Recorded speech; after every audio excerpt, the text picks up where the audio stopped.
खट्टा खाने वाली चुड़ैल। रात को अचानक राधिका मौसी को किचन से कुछ गिरने की आवाज आई। उन्होंने बाहर निकल के देखा तो किचन में उन्हें कोई सफेद साड़ी में दिखा। वो चीख पड़ी, हे भगवान, आलतू जलाल तू आई बला को टाल तू, आलतू जलाल तू आई बला को टाल तू। राधिका मौसी को चीखते सुनकर श्रवण बाहर आता है भागते हुए। अरे माँ, क्या हुआ? क्या देख लिया? दादी माँ आ गई क्या सपने में? अरे बेटा, रसोड़े में देख तो कौन है? श्रवण रसोड़े में झांक कर देखता है और उसे कोई नहीं दिखता अंदर। अब रसोड़े में तो कोई नहीं है माँ। कोई सफेद साड़ी में नहीं है क्या? नहीं माँ, कोई भी नहीं है। चिल्लम चिल्ली की आवाज सुनकर काजल भी वहां आ जाती है। अब क्या हो गया माँ जी? अरे बेटा, रसोड़े में एक चुड़ैल थी सफेद साड़ी में। अरे क्या कर रही थी वो अंदर? अरे बताया नहीं, कल आएगी ना तो पूछ लूंगी। चुड़ैल जी, आपका क्या प्लान है? माँ जी, रात बहुत हो गई है, आपने कोई बुरा सपना देखा होगा, चलिए सो जाइए। राधिका मौसी सोने तो चली जाती है, पर उनको रात भर नींद ही नहीं आती। वो कुछ भी उलझुल बातें सोचने लगती है। कहीं चुड़ैल की वजह से तो घर में टेंशन नहीं हो रहा, कहीं उसी की वजह से तो वो दादी नहीं बन पा रही। सुबह जब राधिका मौसी रसोड़े में छानबीन करती है तो पाती है कि नींबू का अचार गायब है। चुड़ैल नींबू का अचार ले गई, मुझे तो ठीक नहीं लग रहा कुछ। चुड़ैल को भी पता है कि जिंदगी का असली मजा तो खट्टे में ही है। राधिका मौसी झट से श्रवण को फोन कर देती है। बेटा, मुझे समस्या समझ में आ गई है, हमें एक तांत्रिक की जरूरत है। अरे क्या बोल रही हो माँ, तांत्रिक की क्या जरूरत है? आप पूजा पाठ तो कर ही रही हो ना। आलतू जलालतू मंत्र सारे फालतू जैसे कुछ मंत्र पढ़ो, चली जाएगी अपने आप चुड़ैल। अरे नहीं बेटा, कभी चुड़ैल को कम नहीं समझते। अरे तुझे पता भी नहीं चलेगा कि कभी वो छल करके काजल की जगह घर की बहू खुद बन जाएगी। क्या माँ, कुछ भी बोल रही हो?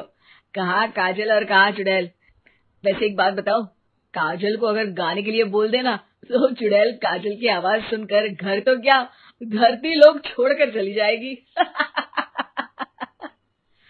तुम ना पढ़े लिखे बच्चे हर चीज को मजाक समझते हो। तुम रहने दो, मैं खुद ही तांत्रिक को बुला लेती हूँ। अच्छा सुन, शाम को इमली लेके आना। क्या है कि चटनी खाए बहुत दिन हो गए है ना। नहीं माँ, इमली तांत्रिक से ही मंगवा लो ना, आटा वगैरह भी उसी से पिसवा लेना। देखो मुझे काम करना है।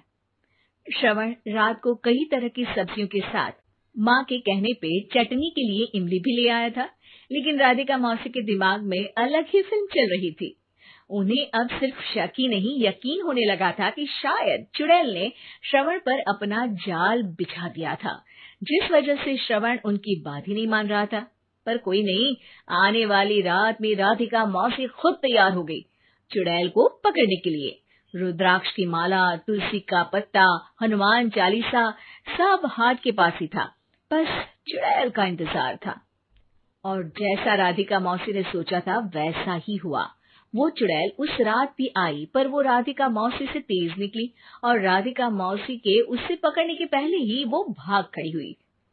जरूर बहू पे साया है उस चुड़ैल का, तभी तो श्रवण के कमरे में गई है। और अगली सुबह राधिका मौसी पिछली रात हुए हमले में किन चीजों का नुकसान हुआ उसका हिसाब लगा रही थी। उनके खेमे से एक आम के अचार की शीशी भी गायब हो चुकी थी और वो इमली भी जो कल श्रवण लेकर आया था। राधिका मौसी इस बारे में सोच ही रही थी कि श्रवण जल्दी से रसोड़े में आकर दवाइयों की पोटली ढूंढने लगता है। अरे बेटा, क्या हो गया? अब माँ, वो काजल की तबीयत खराब है, बहुत घबराहट हो रही है उसे। हे भगवान, मैंने पहले ही कहा था कि तांत्रिक को बुला लेते हैं, पर नहीं। अब देखो, उस चुड़ैल ने काजल को अपने वश में करना शुरू भी कर दिया है। हालांकि श्रवण भूतों में विश्वास नहीं करता था, पर अब वो भी डर जाता है और राजी हो जाता है एक तांत्रिक को बुलाने के लिए। कुछ ही घंटों में तांत्रिक आ जाते हैं और राधिका मौसी तांत्रिक जी को सब बता देती है। घोर संकट, घनघोर संकट, चुड़ैल को मारू जोर चाकट, ओम भट स्वाहा खटखा के आहा। अरे ये क्या मंत्र है? मेरे खुद के ओरिजिनल मंत्र है, कल रात को ही लिखे हैं। अच्छे लगे तो दाद चाहूंगा। एक और मंत्र सुनो। अर्ज किया है आब्राकडाब्रा, दिल्ली बम्बई आगरा, चंदा मामा सोबरले सुरन मामू जारा। ये मंत्र है? अरे कोई चालीसा वालीसा पढ़ो ना। वक्त कम है, 40 नहीं पड़ेंगे, 20-25 में काम चलाना पड़ेगा। अलग निरंजन जाके लंदन, मुफ्त का मंजान घिस मेरे नंदन। अरे जल्दी करो तांत्रिक जी, जल्दी करो। तांत्रिक अपने उल झलूल मंत्र पढ़ने लगता है। श्रवण को तांत्रिक पे शक होता है। वो अपने एक डॉक्टर दोस्त को कॉल कर देता है ताकि कोई अनहोनी हो तो इमरजेंसी में चीजें मैनेज हो जाए।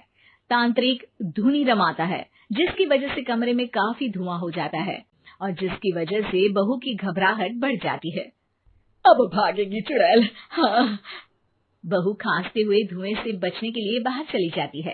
अरे भाग रही है, भाग रही है। पीछे पीछे श्रवण भी जाता है। बहू एक सोफे पर बैठ जाती है। तभी डॉक्टर दोस्त आ जाते हैं और श्रवण को पानी लाने के लिए कहते हैं। थोड़े चेकअप के बाद डॉक्टर कहते हैं, मेरे हिसाब से जाप का काम पूरा हो गया है। क्या मतलब? अरे कुछ भी नहीं माँ, कोई चुड़ैल नहीं है, खुशखबरी है, अब दादी बनने वाली है। मगर वो सब अचार के डब्बे। श्रवण दोनों अचार के डब्बे अपनी माँ को दिखाता है, जो कि उनके बिस्तर के नीचे छुपे हुए थे। आपने सही बोला था माँ, वो चुड़ैल काजल ही थी जो खट्टा खा रही थी। हमें कल ही पता चला, पर हमने आपको ये तांत्रिक वाला काम करने दिया ताकि आपको भरोसा हो जाए कि भूत वगैरह कुछ होता ही नहीं। अच्छा अच्छा, ये तो बड़ी खुशी की बात है। पर बेटा मुझे एक झाड़ू तो ला दे। क्यों माँ? ये तांत्रिक का भूत उतारती हूँ मैं।